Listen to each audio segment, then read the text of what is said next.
नमः ओं विष्णुपादाय कृष्णपृष्ठाय भूतले श्रीमते भक्तिवेदांत स्वामिन्निति नामिने।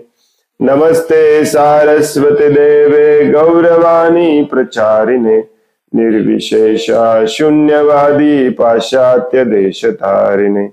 जय श्री कृष्ण चैतन्य प्रभु नित्यानंद श्री अद्वैत गदाधर श्रीवासदि गौर भक्त वृंद। हरे कृष्ण कृष्ण कृष्ण हरे हरे, हरे राम राम राम हरे हरे। मुखं करोति वाचालं पंगुं लंघायते गिरिं यत्कृपातमहं वन्दे श्रीगुरुं दीनतारिणम्। हरे कृष्ण।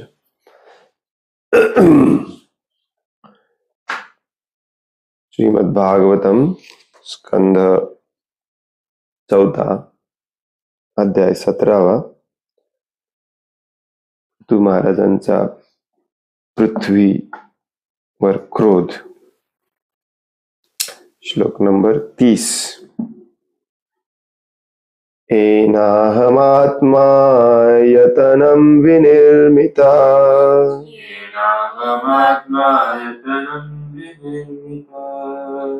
धात्रा यतोऽयं गुणसर्गसंग्रहः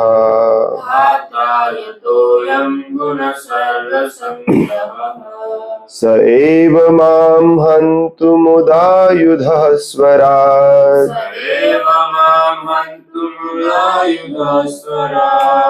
उपस्थितो अन्यं शरणं कमाश्रये।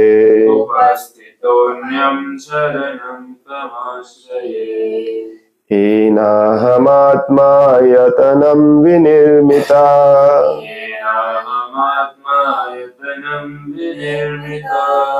धात्रा यतोऽयं गुणसर्गसंग्रहः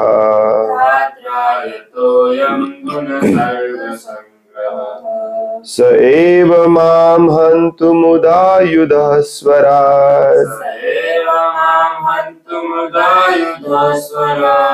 उपस्थितोऽन्यं शरणं कमाश्रये।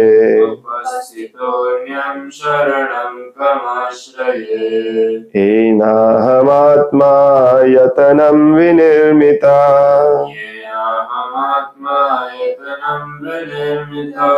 धात्रा यतोऽयं गुणसर्गसंग्रहः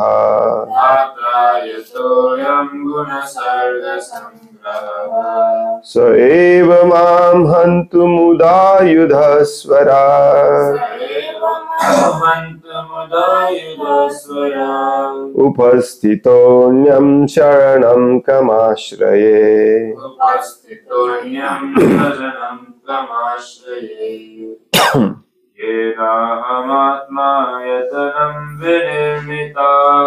एनाहमात्मा यतनं विनिर्मिता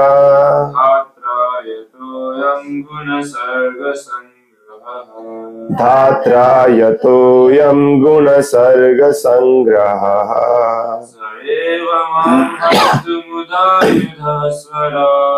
स एव मां हन्तुमुदायुधः स्वरात् उपस्थितोऽन्यं शरणं क्रमाश्रये।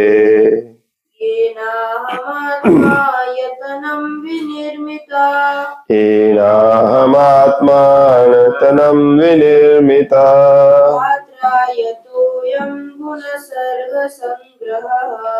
धात्रा यतोऽयं गुणसर्गसंग्रहः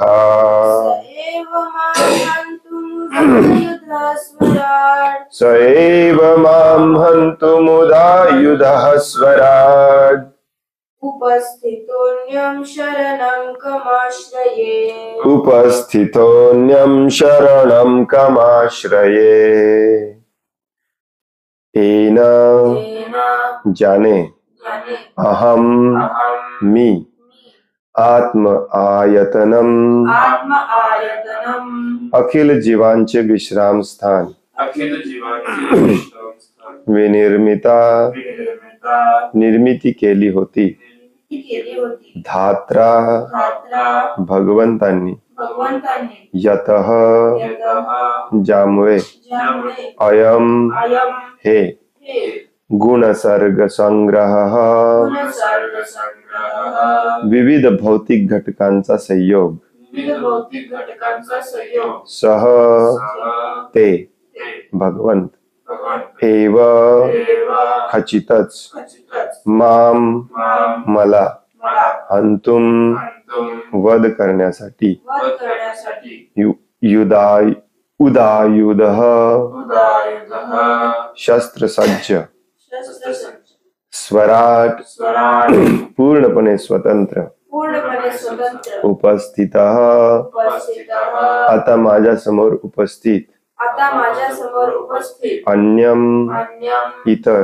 इतर शरणम शरणम आश्रय आश्रय कम कम कोणाचा कोणाचा आश्रये आश्रय मी आश्रय घेऊ. मी आश्रय घेऊ. भाषांतर आहे. धरणी पुढे म्हणाली धरणी पुढे म्हणाली हे भगवन हे भगवान तुम्ही भौतिक सृष्टीचे तुम्ही भौतिक सृष्टीचे परिपूर्ण नियंत्रक आहात. परिपूर्ण नियंत्रक आहात. तुम्ही या ऐहिक अभिव्यक्तीची तुम्ही या ऐहिक अभिव्यक्तीची आणि 3 प्राकृतिक गुणांची आणि 3 प्राकृतिक गुणांची निर्मिती केली आहे निर्मिती केली आहे आणि म्हणून अखिल जीवमात्रांचे आणि म्हणून अखिल जीवमात्रांचे आश्रयस्थान अशा मज पृथ्वी लोकाची आश्रयस्थान अशा मज पृथ्वी लोकाची निर्मितीही तुम्हीच केलेली आहे. निर्मितीही तुम्हीच केलेली आहे. तरीही हे प्रभू तरीही हे प्रभू तुम्ही नित्य आणि पूर्ण स्वतंत्र आहात. तुम्ही नित्य आणि पूर्ण स्वतंत्र आहात. आता तुम्ही माझ्या समोर उपस्थित आहात आता तुम्ही माझ्या समोर उपस्थित आहात आणि आपल्या शस्त्रांनी माझा वध करण्यास माझा वध करण्यास सिद्ध झालेले आहात. सिद्ध झालेले आहात. तेव्हा मी तेव्हा मी आश्रयासाठी कोठे जावे आश्रयासाठी कोठे जावे हे मला कळू द्यावे हे मला कळू द्यावे आणि माझे रक्षण कोण करू शकेल आणि माझे रक्षण कोण करू शकेल हे देखील कृपया मला सांगावे. हे देखील कृपया मला सांगावे. हं.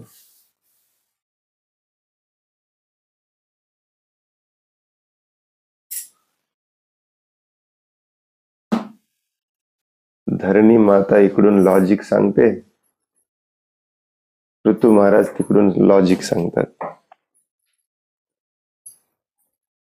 धरणी मातेचं ह्या श्लोकामध्ये सांगितलेलं पण लॉजिक पण बरोबर आहे. ऋतू महाराज तुम्ही सगळं निर्माण करता, तुम्हीच सगळं कंट्रोल करता, सगळं काही तुमच्या आश्रयाखाली चाललेलं आहे. आश्रय घ्यायचाच असेल तर तो फक्त तुमचा घेतला पाहिजे. मी फक्त नावाला या सगळ्या जीवांना आश्रय देते, राहण्याची एक जागा देते, खाण्यापिण्याची व्यवस्था करते, पण ती तुम्हीच केलेली असते. अखिल सृष्टी तुम्हीच निर्माण करता. आता अशा परिस्थितीमध्ये तुम्ही जर मला मारायला उठलेले असाल तर कृपा करून मला सांगा की मी आश्रय घ्यायला जाऊ कुठे आणि कोण आहे आश्रय घेण्यायोग्य. आता असं म्हटल्यावर पृथ्वी महाराज पृथ्वी मातेला कसं मारणार. आणि मागच्या अध्यायामध्ये जिथे पृथ्वी महाराजांची स्तुती केली जात होती तिथे आपण एका श्लोकामध्ये वाचलं की पृथ्वी महाराजांना जे कोणी शरण येत होते, आश्रयासाठी येत होते, त्यांना आश्रय द्यायचं काम देखील पृथ्वी महाराज परफेक्टली करायचे. जरी तो किती मोठा गुन्हेगार असला, शत्रू असला, तरी जो आश्रयासाठी शरण येतो त्याला आश्रय देणे हे क्षत्रियाचं कर्तव्य असतं. आणि भगवंत तर सगळ्यांनाच आश्रय देणारे आहेत. समाश्रिता ये पदपल्लव प्लवम, समाश्रिता सगळ्यांना. त्यामुळे पृथ्वी माता पण हुशार आहे, तिने लॉजिक बरोबर सांगितलं. सगळे तुमच्या आश्रयाखाली तर आहेत. आता तुम्ही मला मारायला उठलाय, मग आता मी आश्रय कोणाचा घेऊ एवढं सांगा, मग बघूया पुढचं, मग मला मारा.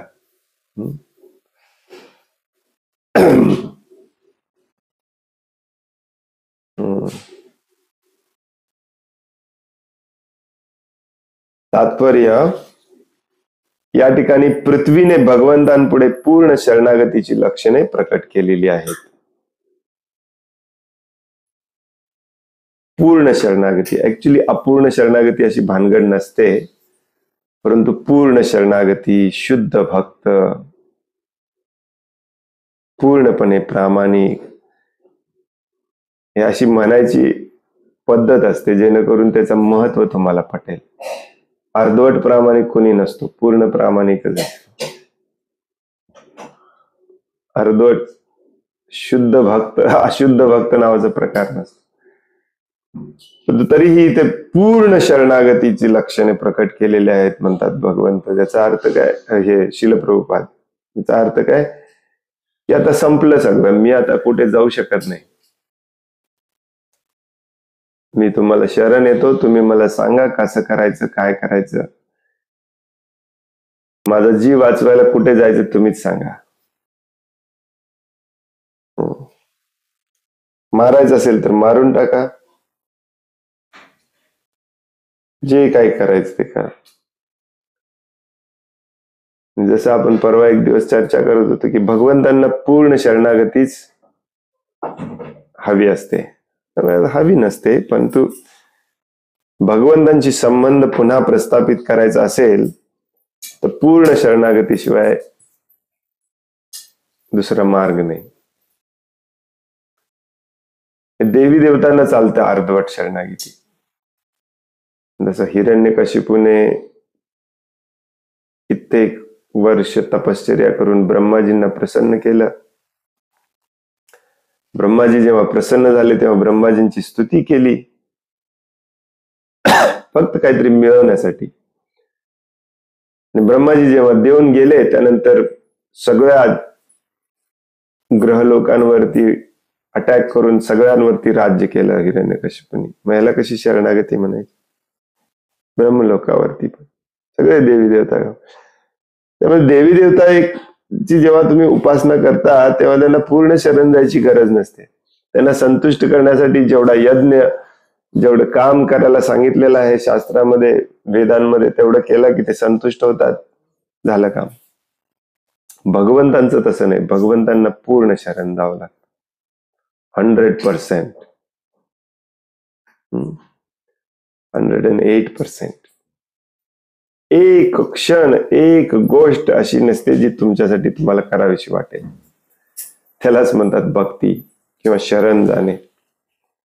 कुठल्याही प्रकारचा त्रास, कष्ट सहन करण्याची तयारी असली पाहिजे भगवंतांच्या सेवेसाठी. त्याला म्हणतात भक्ती, शरण जाणे. आता पृथ्वी पळून पळून दमली होती. आता तिच्या लक्षात आलं की आता आपण कुठे जाऊ शकत नाही, नाही का आपण करू शकतो. आता ती घाबरून पण म्हणत होती, परंतु भगवंतांना अशी घाबरलेली भीतीयुक्त शरणागती नको आहे. आतून भीतीयुक्त शरणागती कशी असते? आतून अजून आपल्याला वाटतंयच की माझी इच्छा पूर्ण झाली पाहिजे, मला जे पाहिजे तेच मिळालं पाहिजे. वरून भाव मात्र दाखवायचे की मी तुमचा आहे. सगळे करतात असं, हो की नाही?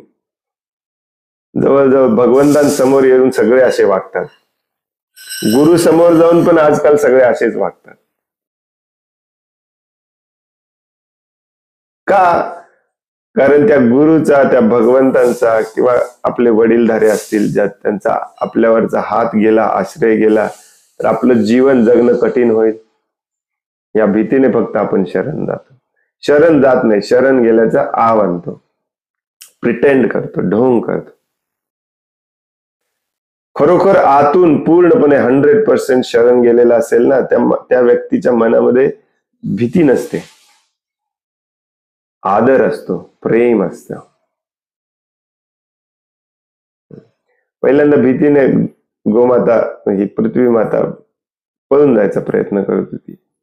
तर तिच्या लक्षात आलं की पळून जाऊन काही उपयोगाचं नाही. म्हणून ती स्टेटमेंट्स जे ठेवते ना समोर, पृथ्वी महाराजांच्या समोर जे विधान ती मांडते त्याच्यामध्ये ती म्हणते की तुम्हीच मला बनवलंय.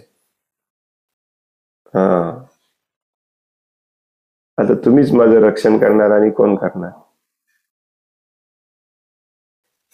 तुम्हीच मला बनवलंय हे मान्य करणे खूप गरजेचं आहे. जोपर्यंत हे मान्य होत नाही तोपर्यंत बनवलेल्या व्यक्तीला आपण शरण कसं जाणार?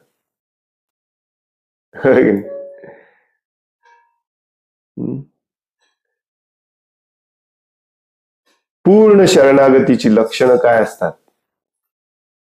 अनुकूलस्य संकल्पम प्रतिकूलस्य वर्जनम गोतृप्त्वे वर्णम तथा रक्षस्थिति विश्वासो आत्मनिक्षेप कार्पण्य षडविधा शरणागती. ही लक्षणं असतात पूर्ण शरणागतीची. ही लक्षणं आपल्यात आहेत काय बघायची. ही लक्षणं डेव्हलप करण्यासाठीच भक्तीची प्रोसेस असते. असे म्हटले आहे की भगवान श्रीकृष्ण ज्याची हत्या करू इच्छितात त्याचे रक्षण कोणीही करू शकत नाही. स्वतः भगवंतच पृथ्वीचा वध करण्यास सिद्ध झालेले असल्यामुळे तिचे रक्षण कोण करू शकेल असं कोणीही नव्हता. कोण करणार? भगवंत एका क्षणात ही अख्खं ब्रह्मांड निर्माण करू शकतात, अख्खं ब्रह्मांड नष्ट करू शकतात. परंतु आपल्याला असं वाटतं की भगवंतांच्या समोर आपण शरण गेल्याचं आपण ढोंग करूया आणि मागे पाठीमागे जाऊन आपलं दुसऱ्याचीच शरणागती करूया. भगवंतांना कळणार नाही. आपल्याला वाटतं भगवंतांना कळणार नाही. जेव्हा आपण भगवंतांना शरण जात नाही, गुरुला शरण जात नाही, तेव्हा आपण कोणाला शरण जात असतो? स्वतःच्या इंद्रियांना शरण जात असतो. इंद्रिय जे सांगतील ते ऐकत असतो. संत सांगती ऐकत नाही, इंद्रियांचे ऐकतो. कशाला पंढरी जातो रे बाबा, कशाला काशी जातो, संत तुकडोजी महाराज म्हणतात. हा ढोंग भारतामध्ये खूप जास्त आहे. सगळे ढोंगे आहेत 100%. करोडोतला एखादा मिळणार जो पूर्ण शरणागतीची लक्षणे.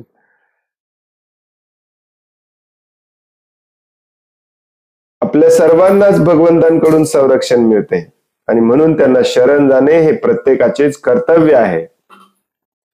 जे आसुरी प्रवृत्तीचे लोक आहेत ना, जे भगवंतांना शरण जायला तयार नाहीत, त्यांचं रक्षण पण भगवंतच करतात.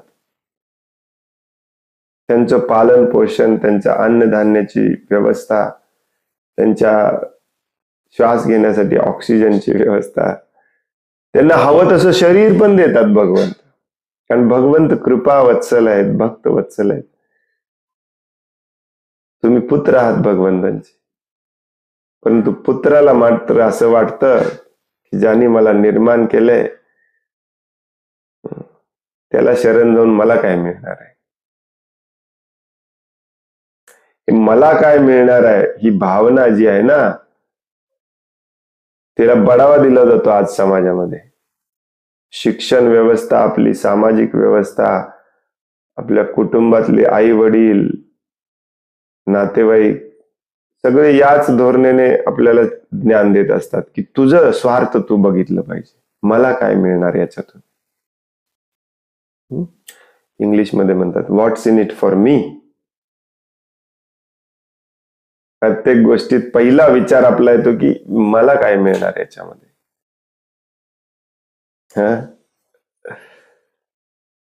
मग आपल्याला ज्यांनी बनवलंय, आपले वडील असोत, आपले गुरु असोत, आपले कोणी असोत, त्यांच्या प्रती देखील आजकाल आपला आदर प्रेम सगळं नष्ट होत चाललेलं आहे. कारण शिकवलंयच आपल्याला विचार करायला मला काय मिळणार आहे याच्यातून. बस प्रत्येक व्यक्ती लहानापासून मोठ्यापर्यंत प्रत्येक जण हेच विचार करतोय मला काय मिळणार आहे याच्यात. मग तो कसं शरण जाईल. रात्रंदिवस प्रत्येक क्षण त्याला ट्रेनिंगच असं दिलंय, प्रत्येक क्षण विचार करायचा माझा काय फायदा याच्यामध्ये, मला काय मिळणार याच्यातून. मग जरी आपल्याला पटलेलं असलं ना, भगवद्गीतेचा प्रत्येक श्लोक पटलाय आपल्याला, भगवद्गीता पटलेला आहे, भागवतम पटलेलं आहे, की भगवान श्रीकृष्णच सर्व आहेत, समम बोनम. त्यांना आपण शरण गेलं पाहिजे, त्यांच्या संतुष्टीसाठी कार्य केलं पाहिजे, ते म्हणतील तेवढंच केलं पाहिजे, सदैव त्यांचीच सेवा केली पाहिजे. हे सगळं पटलेलं जरी असलं तरी आपण करू शकत नाही, कारण आपल्याला ट्रेनिंग दिले हे विचार करायचं माझा काय फायदा याच्यामध्ये. आणि म्हणून लोक शरण जात नाही. नाही प्रभूजी, तसा विचार नाही आहे माझ्या मनामध्ये, परंतु माझी परिस्थितीच अशी आहे, परिस्थितीला थोडस आता सामोरं जावं लागतं, कुटुंब आहे, समाज आहे, हे आहे ते आहे, त्यामुळे आता सध्या तरी मी भगवंतांचं काम करू शकत नाही. मग ऍक्च्युली तू कोणाचा विचार करायलायस? तू स्वतःचाच विचार करायलायस. माझं समाज आहे, माझं कुटुंब आहे, त्याची जबाबदारी आहे, हे करायचं आहे, ते करायचं आहे, म्हणून मी भगवंतांचं काम करू शकत. It's the same thing. तुम्ही स्वार्थी आहात, तुम्ही अहंकारी आहात, तुम्ही फक्त स्वतःचा विचार करता, असं कोणालाच ऐकायला आवडत नाही, नाही कोणाला सांगायला आवडतं. मग तो पॉलिश शब्दामध्ये सांगतो आपण, नाही प्रभूजी तसं काही नाही आहे माझ्या मनामध्ये, फक्त काय आहे थोडं जरा कर्ज काढलंय, त्यामुळे कर्ज फिटेपर्यंत मला आता थोडस कुटुंबाबरोबर कुटुंबाची काळजी घ्यायला पाहिजे. हे हा विचार म्हणजे पण तेच आहे, माझा फायदा, माझा फायदा काय, माझा हेच करण्यामध्ये आपण बिझी आहोत. आपण शरण जाऊच शकत नाही. जोपर्यंत तुम्ही तुमच्या बुद्धीने विचार करणार ना की असं असं करूया, असं असं करूया, असं असं करूया, मग भगवंतांना शरण जाऊया, तुम्ही जाऊच शकत नाही. कारण तुम्हाला ट्रेनच त्या पद्धतीने केलंय की माझा फायदा कशात आहे. म्हणून तर भगवद्गीता इतक्या कठोर शब्दामध्ये सांगते, जन्म मृत्यू जरा व्याधी एक दिवस हे सगळं सोडून जायचं आहे, तुमच्या मालकीचं काहीच नाही आहे. हे रिपीटेडली तुम्हाला सांगितलं जातं, तरी पण आपण इथेच प्लॅनिंग करण्यामध्ये बिझी आहोत, माझा फायदा बघण्यामध्ये. आपण म्हणून आपण शरण जात नाही. मात्र ढोंग मात्र पूर्ण करायचा असतो आपल्याला. सत्संग मी चालवतो, सत्संगाच्या दिवशी तूच येत नाही आणि सत्संग मी चालवतो. भगवंतांबद्दल खरोखर तुमच्या मनामध्ये दया, करुणा, प्रेम, आदर, भीती असेल ना, भीती पण नाही राहिलेली आजकाल. सगळं काम, सगळं जगभरातलं तुम्हाला 1 करोडचा फायदा होणार जरी असला ना, तरी ते सोडून तुम्ही सत्संगला आलं पाहिजे. नाही येत लोक, पण तू सांगताना मात्र सांगतील आमचा सत्संग आहे, मी चालवतो. पटलेलंच नाही आहे भगवंत सर्व आहेत, पटलेलंच नाही आहे भगवंतांना शरण गेलं पाहिजे.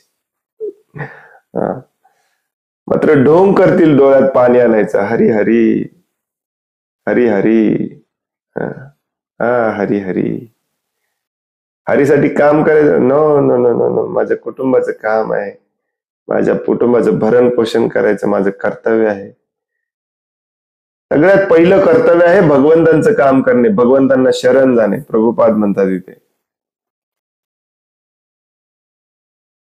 आपल्या सर्वांनाच भगवंतांकडून संरक्षण मिळते आणि म्हणून त्यांना शरण जाणे हे प्रत्येकाचेच कर्तव्य आहे. कर्तव्यापासून पळून जायची पद्धती आहे कलियुगामध्ये. आता हे कर्तव्य कोण पाळणार? प्रत्येकाचं कर्तव्य आहे. बघा काय म्हणतात भगवद्गीतेत 18व्या अध्यायात 66व्या श्लोकात भगवंतांनी सर्वांना जणू आज्ञाच दिलेली आहे. हो, मोस्ट फेमस श्लोक, सर्व धर्मान परित्यज्य माम एकम शरणम व्रज अहम त्वाम सर्व पापेभ्यो मोक्षयिष्यामि मा शुचः. आज्ञा थोडीच दिली. प्रभुपाद म्हणतात भगवद्गीतेत 18.66 मध्ये भगवंतांनी सर्वांना आज्ञा दिलेली आहे. कोणाकोणाला वाटतंय भगवंतांनी आज्ञा दिलेली आहे? आपल्या मॅक्झिमम भक्तांना बरं का, ज्यांची दीक्षा सगळी झालेली आहे, कंटी बिंटी घातलेली आहे लोकांनी, अशा लोकांना वाटतं की भगवद्गीता म्हणजे एक गाईडलाईन आहे, गायडन्स आहे, उपदेश आहे, आदेश नाही, उपदेश आहे. भगवान श्रीकृष्ण स्वतः म्हणतात मी तुला आता उपदेश देणार आहे. ऑफकोर्स, कारण जो शिकवणारा असतो, जो सांगणारा असतो, तो गर्विष्ठ होऊन थोडीच सांगणार आहे की हे माझं ऑर्डर आहे म्हणून. आणि भगवंतांना ऑर्डर देऊन काही प्राप्त करायचंच नाहीये.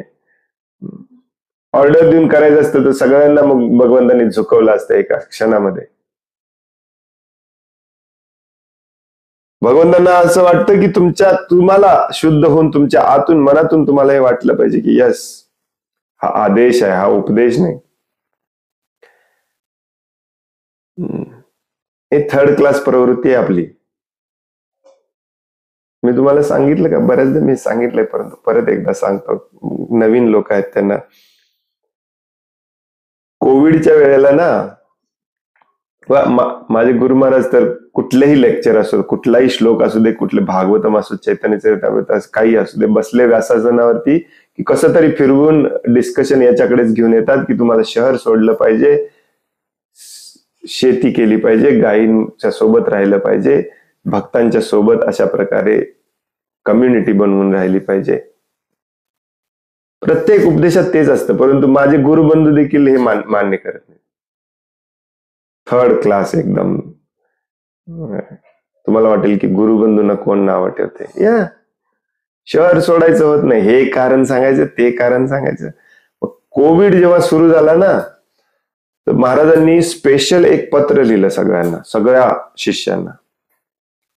हीच वॉर्निंग आहे, लक्षात ठेवा. इतके दिवस मी तुम्हाला सांगतो, हीच वॉर्निंग आहे. इमिजिएटली सगळ्यांनी प्लॅनिंग करा, शहरातून बाहेर कसं पडायचं, इमिजिएटली. आणि मोठं पत्र होतं, असं असं करा, असं असं करा, हे करा, हे करा, हे करा. तेव्हा मी त्या व्हॉट्सअप ग्रुपमध्ये होतो. मी आता सगळे सोडून दिले ते व्हॉट्सअप ग्रुप. नुसतं ढोंग चाललेलं असतं सगळ्या व्हॉट्सअप ग्रुपमध्ये. तर एकाने रिप्लाय केला त्याला, तो काय म्हणतो, महाराज, आणि म्हणताना बोलताना किती स्टाईल मध्ये ढोंग करतात बघा, गुरुदेव, गुरुदेव, गुरु महाराज, तुमचे हे जे उपदेश आहेत हे तंतोतंत नरेंद्र मोदींच्या उपदेशाशी जुळतात. खूप छान उपदेश आहेत. मला इतका भयानक राग आलेला, मी इमिजिएटली तिथे रिप्लाय केलेला, अरे मूर्खा, तू यांचा शिष्य आहेस, हे उपदेश नाही, हे आदेश आहे. आणि नालायकांनो, तुम्हाला प्रत्येक गोष्टीला उपदेश घ्यायची सवय लागली, त्यामुळेच तुमच्या हातून काही होत नाही. उपदेश, अरे गुरु मानलंय, त्याच्याकडून दीक्षा घेतले, तर ती गोष्ट जे सांगतोय आणि कठोर शब्दात सांगतोय, इमिजिएटली आजच्या आज प्लॅनिंग करा. तू म्हणतोय thank you very much for instruction, उपदेशासाठी खूप खूप धन्यवाद, मी विचार करतो ह्याच्यावरती. विचार करायचा होता तर त्या गुरुला गुरु कशाला मानलं?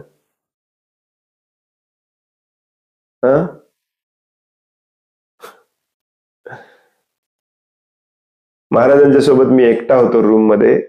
महाराज स्वतः डोळ्यात पाणी आणून मला सांगितले, मला एकट्याला सांगितले ऍक्च्युली. मला म्हणाले, तो मेसेज पाठवल्यानंतर माझ्या एका पण शिष्याने मला रिप्लाय करून विचारलं नाही की महाराज कसं करायचं सांगा, मी तयार आहे. एकही शिष्याने. ही दुर्दशा आहे म्हणाली, या कलियुगातली ही दुर्दशा आहे. सगळा ढोंग चालू आहे सगळीकडे, सगळा ढोंग. प्रिटेंड नाही प्रभूजी, खरोखर प्रॉब्लेम आहेत आम्हाला, मी ढोंग करत नाही. अरे ते प्रॉब्लेम म्हणजेच ढोंग आहे तुमचा. या जगात कोणाला प्रॉब्लेम नाहीये. शास्त्र म्हणतं पदम पदम यद विपदाम न तेषां. ह्या जगामध्ये प्रॉब्लेम नाही असा एक जीव भेटणार नाही तुम्हाला. तुमचे प्रॉब्लेम सगळ्यात मोठे आहेत का? आणि हे जे सांगतायत ना, तुमचे गुरु जे सांगतायत तुम्हाला, शास्त्र जे सांगतायत, श्रील प्रभुपाद जे सांगतायत, ते तुमचे प्रॉब्लेम सॉल्व्ह करण्यासाठीच सांगतायत.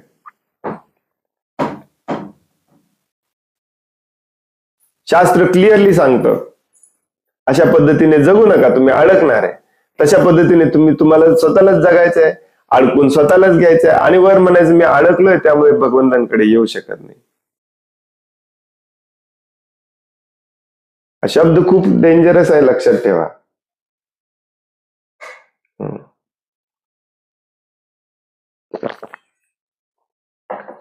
त्याच्या आधी ही जेव्हा घटना घडली ना, त्याच्या आधी पण मी श्रील प्रभुपादांचे मेसेज पाठवत होतो, श्रील प्रभुपाद वाणी म्हणून.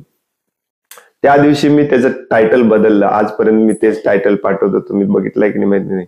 श्रील प्रभुपादांचा आदेश असं पाठवतो मी. आणि कुणाला चुकून पण वाटू नये की हे गाईडलाईन आहे, उपदेश आहे. No no no no no. प्रभुपादांचा आदेश. जर खरोखर तुम्ही प्रभुपादांना मानत असाल ना, तर प्रभुपादांचा आदेश आहे. प्रत्येक वाक्य प्रभुपादांचा आदेश आहे. भगवंत देखील कठोर शब्दात सांगतात, प्रभुपाद कठोर शब्दात सांगतात, तुमचे गुरु तुम्हाला कठोर शब्दात सांगतात. परंतु प्रत्येक गोष्ट ना तुम्हाला उपदेश म्हणून घ्यायची सवय लागलेली आहे. प्रॉब्लेम हा आहे.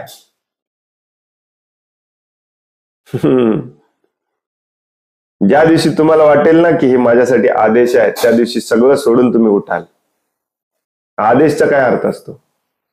राजा जेव्हा त्याच्या सेवकाला आदेश देतो तेव्हा सेवक तिथे उलट बोलू शकतो का वरतोंड करून? नाही, थांबा जरा, माझं काम आहे घरामध्ये, झाल्या येतो संध्याकाळपर्यंत. जर राजेशाहीमध्ये असं कोणी बोलला, राजा त्याला तिथल्या तिथे दंड देईल.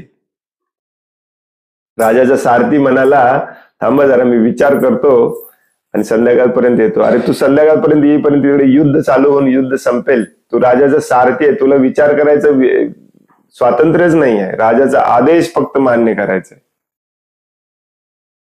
गुरु हा राजाच्या वरचा असतो. आचार्य हे सगळ्यांच्या वरचे असतात.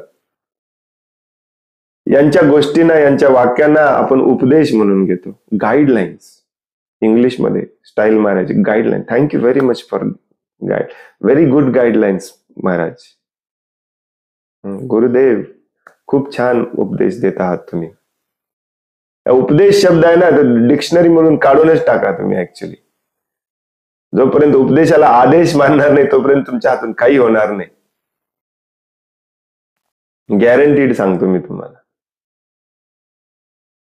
प्रभुपाद म्हणतात, म्हणून शरण जाणे हे प्रत्येकाचे कर्तव्य आहे. हे भगवंतांनी आपल्याला आज्ञा दिलेली आहे. आज्ञा. आणि जो आज्ञा पाळत नाही त्याला काय म्हणतात? गुरुर अवज्ञा. गुरुर अवज्ञा सगळ्यात मोठा अपराध सांगितलाय इथं. तर आपण भगवंतांची अवज्ञा करतोय. आज्ञा न पाळणे म्हणजे अवज्ञा करणे. मराठीमध्ये पण शब्द वापरतो कधी कधी आपण, अवज्ञा. सगळे आपण अवज्ञा करत आहोत की नाही? सगळे अवज्ञा करत आहोत. सर्व धर्मान परित्यज्य माम एकम शरणम व्रज. याचा अर्थ प्रभुपाद एका लेक्चरमध्ये खूप छान समजावून सांगतात. तुम्हाला वाटत असेल सर्व धर्मान म्हणजे हिंदू, मुस्लिम, सिख, इसाई सगळं सोडून द्या आणि भगवंतांना शरण या, हिंदू धर्माचा स्वीकार करा. हे बोगस अर्थ काढायचा आपल्या भक्तांना सवय आहे. कारण हिंदू म्हटलं की झालं, तुम्हाला करायची काही गरज नाही. आचरण थोडीच बदलायचं आहे.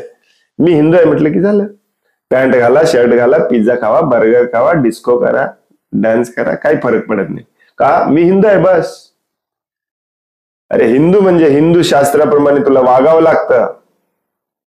भगवंतांनी इथे सगळे धर्म सोडा आणि हिंदू धर्म स्वीकारा म्हटलेलं नाही आहे. भगवंत जेव्हा होते तेव्हा हिंदू धर्मच नव्हता.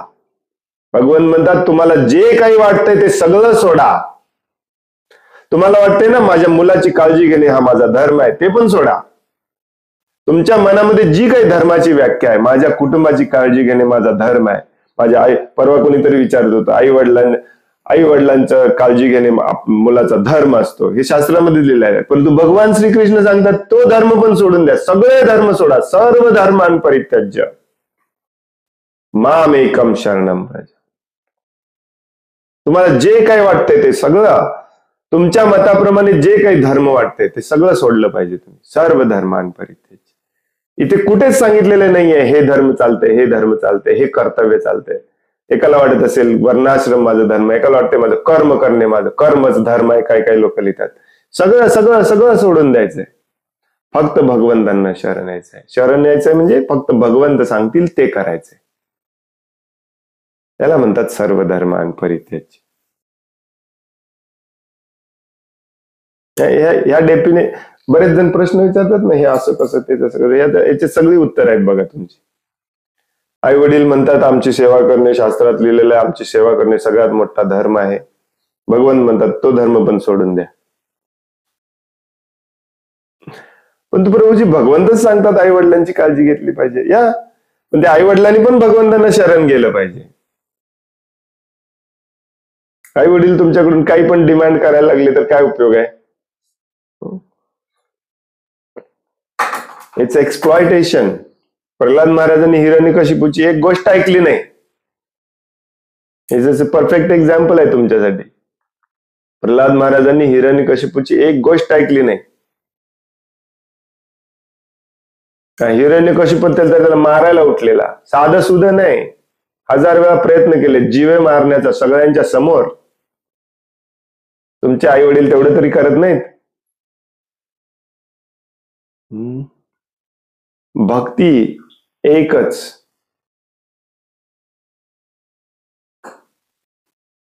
तुमच्या जीवनाचा उद्देश असला पाहिजे.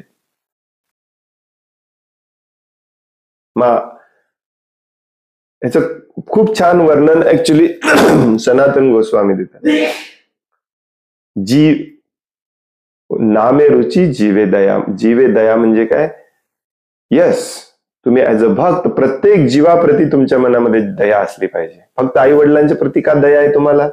सगळ्या जीवांप्रती दया असली पाहिजे. आणि मग कसली दया? की हे सगळे जन्म मृत्यूच्या चक्रामध्ये अडकलेत, यांना हे ज्ञान दिलं पाहिजे, यांना भक्तीत आणलं पाहिजे. ही जीवावरची करायची सर्वश्रेष्ठ दया आहे. या दृष्टिकोनातूनच तुम्ही तुमच्या आई वडिलांकडे पण बघितलं पाहिजे. हे पण एक जीव आहे, त्यांच्यावर जीवे दया केली पाहिजे. ही पत्नी एक जीव आहे, याच्यावर जीव दया केली पाहिजे. पती एक जीव आहे, याच्यावर जीव दया केली पाहिजे. आई वडील आणि शेजारचे ज्यांना तुम्ही जीव दया करणार आहे, हे सेम आहेत. या दृष्टिकोनातून जर तुम्ही प्रत्येकाला बघायला लागला ना, तर मग तुम्हाला विचार करायचा प्रॉब्लेमच नाहीये. पण तो आई वडील आहे म्हणून त्यांच्यासाठी आज कोंबडी कापली तर चालते, काय करणार प्रभूजी, आई वडील आहेत शेवटी, असं म्हणून नाही चालत. प्रल्हाद महाराजांची स्टोरी आहे ना, ती सगळ्यांना स्टोरी म्हणूनच फक्त वाचायची सवय झालेली आहे. प्रल्हाद महाराजांच्या स्टोरीतून इतकं काही घेण्यासारखं आहे. म्हणून प्रभुपाद सारखी सांगतात प्रल्हाद महाराजांची स्टोरी.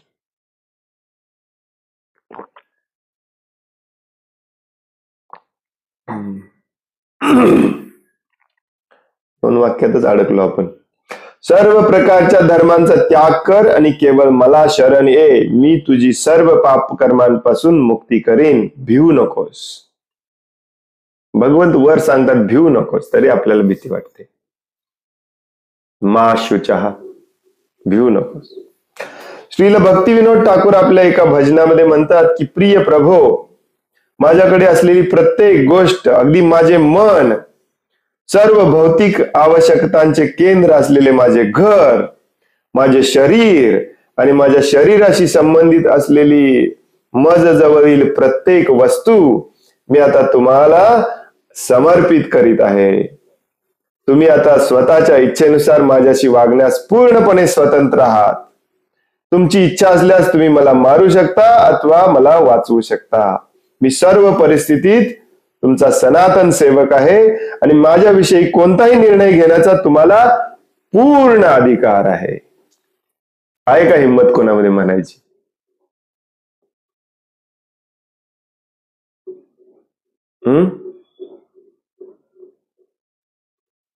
मी, माझं मन, माझं घर, माझे घरामध्ये असलेलं सगळं सगळं सगळं धरून मी तुमच्या समोर येऊन बसलेला आहे. तुम्हाला मी आता पूर्ण अधिकार देतोय. तुम्ही जे निर्णय घ्याल तो मला पूर्णपणे मान्य आहे. मी आ उ का कू पण करणार नाही. बट किंतु परंतु बिलकुल माझ्या मनात येणार नाही. करा काय करायचं, काय काय सांगायचं ते सांगा.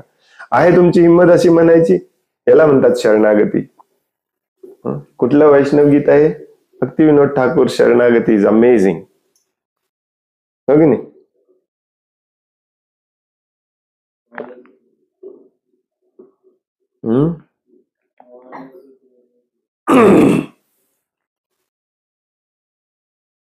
कुठलं वैष्णव गीत आहे? अरे ऐकू आलं मला, मी दुसऱ्यांना विचारतोय.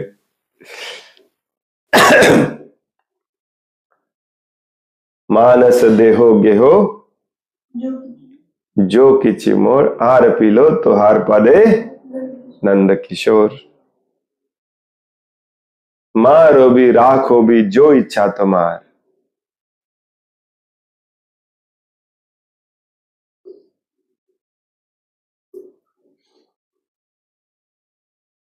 शरणागतीची आपल्याला प्रॅक्टिस करायची आहे। भक्ती विनोद ठाकूरांची शरणागती घेऊन रोज बसलं पाहिजे, रोज।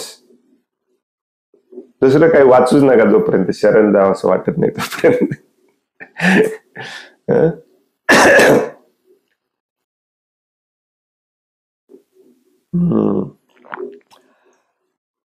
हरे कृष्ण।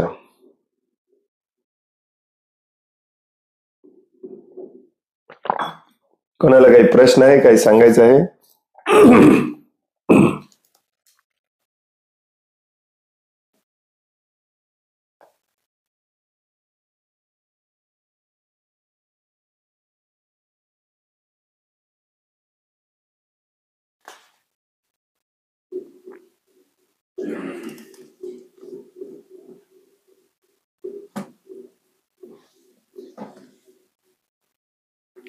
परवाजी सोलापूरमध्ये आपलं लेक्चर झालं, होपफुली तुम्ही सगळे होता त्या लेक्चरला। मी माझं फोनकडे लक्ष नव्हतं।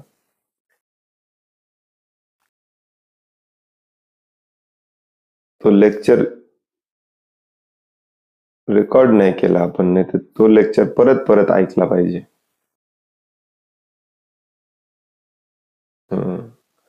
आता तुम्ही इतके दिवस भक्तीमध्ये आहात, एक गोष्ट लक्षात ठेवा, इट्स ऑल अबाउट शरणागती, नथिंग एल्स। एका शब्दावरती मन फिरलं पाहिजे, फिरत राहिलं पाहिजे दिवसभर। इट्स ऑल अबाउट शरणागती, 100%। आणि जो पूर्णपणे 100% शरण गेलेला असतो ना, त्याला आतून अजून वाटत असते की मी अजून शरण गेलेलोच नाही। नाहीतर हे तुमची चुकीची धारणा सगळी मनातून जाणारच नाही, तुम्हाला वाटणार मी शरण गेलेलोच आहे। सोलापूरमध्ये लेक्चर झाल्यानंतर एक प्रभूजी म्हणतात, प्रभूजी घरात आम्ही आरती करतो, स्वतः जप करतो, 4 नियमांचं पालन करतो, इथे सेवेला येतो, इथे आरतीला येतो, उत्सव साजरे करायला येतो, तर याच्यापेक्षा जास्त काय शरण जायचं? सेम टू सेम शब्द सेम टू सेम नसतील, परंतु सेम असा प्रश्न विचारलेला। अमेझिंग, कारण आपल्याला आतून असं वाटतं की मी थोडं माझ्यासाठी केलं तर काय बिघडतंय प्रभूजी। म्हणून भक्ती विनोद ठाकूर म्हणतात की मी मूर्ख आहे, मी अजून शरण आलेलंच नाही, म्हणतात भक्ती विनोद ठाकूर।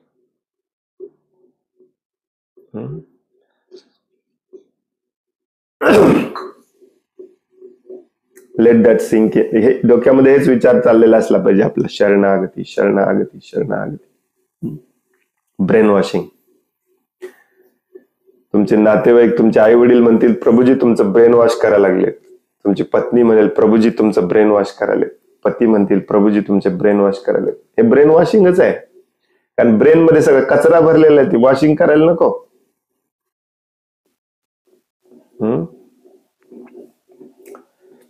हरे कृष्ण।